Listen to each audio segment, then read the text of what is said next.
Hi guys, and welcome back to part 2 of my Scum roadmap. Now, a Twitch streamer was lucky enough to get one of the devs on his stream and asked him quite a lot of questions, and a lot came from it that wasn't actually in the roadmap.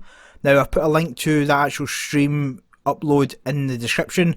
I recommend you watch it. It's over an hour long, but if you want to see the full details, and I'm not going to cover every aspect in this video, so there's some other little bits in there as well that may interest you. I've just tried to pick up the key items. Now, before we start, if you didn't know, I have a Discord. It's more of a Scum community Discord now. I also have a server where you're welcome to join. We're also playing a roleplayer server just now, which has got factions, bandit towns, KOS. It's extremely good. Again, the details for that are below as well. Now let's get straight into it and we'll go through all the main points that were picked up and discuss them a little. So the first one is something that we knew was coming, but they've given some kind of indication of when it's coming now. House Fortification is going to come in the next big patch. Vehicles and traps are going to come afterwards. Now, if you play Scum a lot, you'll know that it is very hard to keep your looting boxes, because at the minute there's no way of securing that box. People smash them up, they grief you. It's a pain in the arse at the minute, to be honest. However, with the fortification and traps coming in, it will make it more interesting for this element, and you'll be able to protect your stuff a bit more.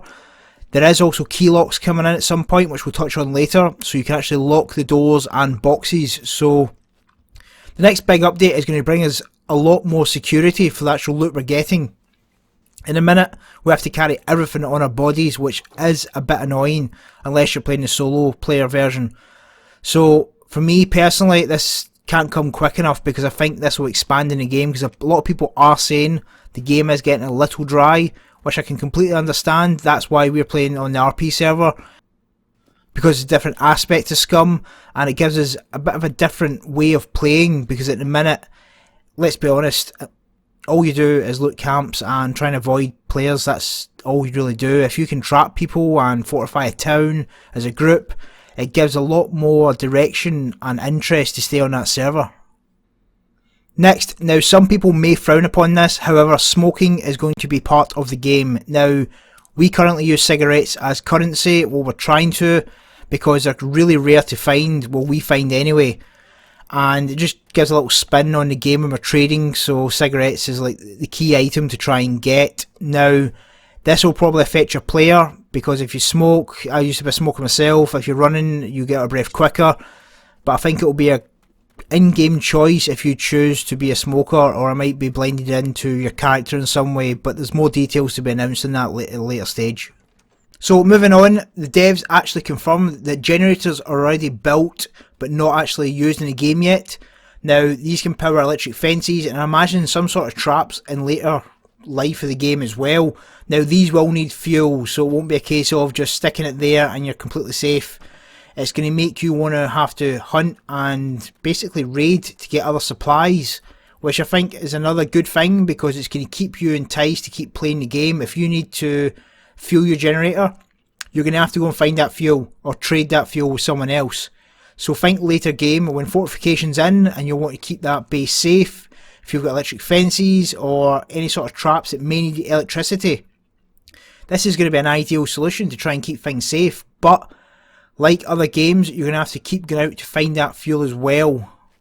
The devs also confirmed that more recipes are already in place when it comes to cooking. Now, they're just working out all the units and measurements to make sure it matches up with everything else and works in harmony, basically. Now, I know a lot of people that I speak to actually want more aspects of eating and cooking, so they can make like superfood, if you like, which gets all your vitamins in one go. So this is a welcomed aspect for a lot of people. Now, you can eat raw food at the minute, however, it is soon going to become bad for you, so that little quality of life is going to be taken away, which it should, because disease will come into the game, so that will probably be a key aspect for eating raw food. You will be punished for using it. Next, one we already knew, bows are coming in, but they also touched on other weapons will be joining soon. Now, I think bows will be ideal for killing puppets around military bases, because they tend to be the ones that kind of screw your stealth up a little bit, because they just hit you in packs if you fire at them. Now, they also said explosives and explosive weapons like RPGs and rocket launchers are coming soon as well. Now, that could be for one of two things. It could either be to take down mechs, and mechs will be more worth actually killing, or it could be part of the fortification of bases, so you can actually blow holes in the base or the doors or the windows, an easier way to access a fortified base, which basically becomes an aspect of raiding a base. Now that again gives a hell of a lot of different aspects to the game and could change the mentality of a lot of people and how they play. And personally, I think it may actually force people to play in groups rather than playing solo, which you don't really want to see, because solos I personally think are a huge part of the game. A lot of the solos you actually meet are very interactive with you. A lot don't KOS, in my opinion. Depending on the server you're playing on, obviously officials seem to be more KOS orientated, but community servers are a bit more welcoming. Now this next one is something that I haven't actually been able to work out how they'll be able to do. You'll be able to hack the mech controls, also hack control drones and puppets. Now I'm not 100% sure how that will work. Now I can only think that the key cards that we showed previously in the last roadmap may have something to do with this, and I'm also unsure of what areas this would be able to be done. Now I think this will be to the military bunker areas, so if you're in there you can use the mechs to help defend, but there's also been missions in certain places in the map, so it may come in tangent with them as well. It's a strange one. I just hope it's not something that you can take a mech and just roam around the map killing people, because I think that would be a bit OP and it takes away a lot of fun personally. Now if you take a mech into a camp and just start ripping it to bits easily with one of them, I mean the 50 cals in the arms of those things, that's going to piss people off, to be honest. So I'm hoping that they're sensible with it, but in the aspect that they keep it fun as well. Now it's one that I'll keep an eye on, and if I get any more info, and I'll definitely try and share it, because that is a bit of a game changer in certain ways, because a lot of people go to these military camps to actually loot up, and if you're sitting there with a mech, you're pretty much going to win the fight every time. Now something I personally think is missing from the game is some sort of server event, and they confirmed that a special corporate loot airdrop will be coming to the game. So if you play any battle royale games, you know the airdrops, well this will happen within the map itself, in a sector if you like, where it will just drop. So this will promote player PvP to try and get better loot, so it could be something like the RPGs or rockets or some sort of high-end loot, so it's worthwhile going there to actually lose your stuff. Now, there's also plans for a medic skill, and they've brought in an ex-US Ranger who is giving them advice on how to really do this properly, which I think is a great thing, because if you do play in a group and you have a medic, they'll be able to heal you a lot better and sort you out. Now, there will be medical bays in the safe zones that we spoke about last time, so this could be like an extension from that. If you're too far away from one of those safe zones, if you have a medic in your group, it's going to help you a lot in those kind of PvP skirmishes. The trading of fame points was also discussed, which I personally think is a great idea, because at the minute they're only really useful for spawning back in sectors or in teammates.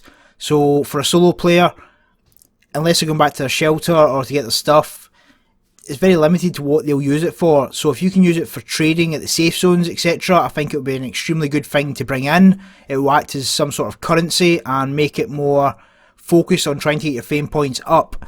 Now they also said EMP grenades to disable mechs for a short time could be coming in. Now again, for solo players this is brilliant, because if you go to a bunker, it makes it a lot easier to actually access some of the bunkers. Now a lot of people have complained that the mechs are overpowered in some of the bunker areas, but this would definitely make it a lot easier. Now this next one may cause a bit of backlash, because it's a quality of life removal. They're saying that the map as it currently is will be removed, and you'll have to find pieces of the map, but you will be able to craft a compass soon, so that will actually help you navigate round. Now everyone knows how the map looks, there's plenty of pictures of it online, etc., but we're only using 1/4 of the map, so I think this will probably come into play when the rest of the map's revealed. Now the pieces might be the sections of the map as a 4, so the section you're in just now may be one piece, and the other sections will be other pieces to make the whole map. It's just me basically guessing, but that could be how they play it. As I said, a lot of people like having the map, but they're trying to be a true survival game, and to be fair, if it's true survival you wouldn't have a map anyway. Now this one is extremely interesting. It was said that caves are coming, but one was already in the map from the last patch. Now this wasn't in the patch notes, it was just basically announced on this stream that a cave was actually there. He didn't give a location, which then sent Reddit and the official Discord into absolute mayhem for people trying to find it. I tried myself as well, completely failed. I fell for all the fake locations, went and checked them myself, couldn't find them. Then luckily someone on Reddit actually found it. Now I've actually done a clip on where to find this. You can find the description below, follow the link and it will show you where it is. Now this is good because it gives a different aspect of living. If you can live in the hills in a cave or have some kind of loot room up there hidden and trapped and fortified, it just gives that whole different aspect to the game. Now this also opens the aspect of having secret tunnels and passages through mountains or between bunkers, so it adds a different element or potential element to the game as well. Now this next point is something that has been seen in other games for social experiments or just for trolling people. It's blank ammunition, where you give someone a gun fully loaded with blanks. You can see if you can trust them. If they shoot you, obviously they're going to fire blanks and you just kill them. It's good for content creators, but in game, other than trolling people, it's not really a key thing at the minute. It's a good laugh though, so there is some scope for it. Also, pickpocketing is coming now. I'm not sure that's going to work because in Scum, people don't really let you get close to them anyway, so unless it's an RP server, I can't really see how that can be implemented very well. This next one is something that people do actually like quite a lot, being able to tame animals. Now they're saying use donkeys and horses to carry stuff for you, or like bears to protect you. Now that's a good idea. It's not something that really stimulates me to do in a game, especially survival, but for other people it's a key thing that they actually enjoy. Now Conan recently brought it in, Ark have got it, and probably a lot of other survival games that I don't even play. So it would give another aspect. I think more for, again, for the RP side of it, it might be more of an option. Now the last thing from the list of everything that was spoke about on the actual stream is locks for chests. Now everyone knows at the minute you can just basically take anything out of any chest that you find, and it's a bit demotivating if you know for a fact that people are going to find your boxes unless you're playing the solo game.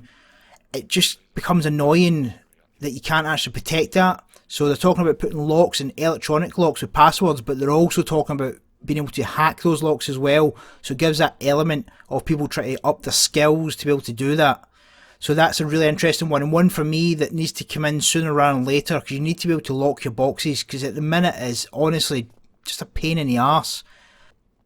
Now the last thing from the list of everything that was spoke about on the actual stream is locks for chests. Now everyone knows at the minute you can just basically take anything out of any chest that you find, and it's a bit demotivating if you know for a fact that people are going to find your boxes unless you're playing the solo game. It just becomes annoying that you can't actually protect that. So they're talking about putting locks and electronic locks with passwords, but they're also talking about being able to hack those locks as well. So it gives that element of people trying to up their skills to be able to do that. So that's a really interesting one, and one for me that needs to come in sooner rather than later, because you need to be able to lock your boxes, because at the minute is honestly just a pain in the arse. Every time you come back, anyone who even is in your group can just take shit from your box. It's annoying more than anything. So guys, that is the main points that I personally felt should be brought up from the stream that took place. As I said, the link is below for the full stream. I honestly recommend you go and watch the whole thing. It's a very entertaining hour. The streamer I don't know of, I can't really pronounce his name either, that's why I've not said it, because I don't want to basically make a fool of him or myself trying to say it. He's more of a PvP orientated player. He plays a lot of Tarkov as well. From what I've been told, he's extremely good at PvP. He does really good streams on Twitch as well, so please check it out. I've also put the link for the Reddit post. Upvote it, get it seen by others, because a lot of people don't use the Reddit that probably should. It's a very good source of information at the minute. The community seems to be actually quite good on there, which is surprising for Reddits. So for me, from the coming week, I'm doing a lot more streams than I'm actually doing videos at the minute. That's basically because I don't like doing gameplay videos. They don't really entertain me to do. So it's something I'm probably not going to do. I might do a highlights reel, because we're getting a lot of funny things at the minute from the actual streams. Now, as I said, we're playing on a roleplayer server. It's extremely good. All the details are below. You have to join the Discord and apply to actually get in. It's fully admin. There are set rules. You can be a bandit, you can work in a faction, you can PvP in certain areas. To be honest, it's the first RP server I've personally played on for any game, and it's actually quite enjoyable because it gives you a different aspect to how to play the game. So guys, until the next one, I will see you later.